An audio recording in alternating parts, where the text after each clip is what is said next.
जिला कठुआ में control line के नजदीक मुन्यारी नामी गांव के लोगों ने एक कबूतर को पकड़ लिया था, जिसके परों पर गुलाबी रंग रंगा हुआ था और इसके पाँव में एक रिंग बांधी हुई थी जिस पर कुछ हिंसे लिखे हुए थे।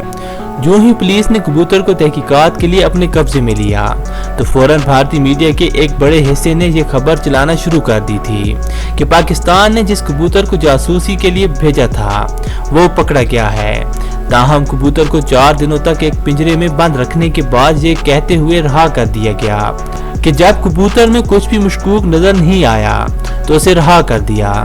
पाकिस्तान में सूबा पंजाब के जिला नारवाल के सरहदी गांव के रहने वाले हबीबुल्लाह ने बात करते हुए कहा था कि ईद के रोज उन्होंने इस कबूतर, जिसका नाम उन्होंने गोल्डन मादी रखा है, के साथ दीगर कबूतर भी उड़ाए थे, जिनमें से गोल्डन मादी वापस नहीं आई। उस कबूतर के पंजे में जो रिंग है उस पर मेरा फोन नंबर लिखा है। भारतीय फौज इस पर कॉल करके तस्दीक कर सकती है।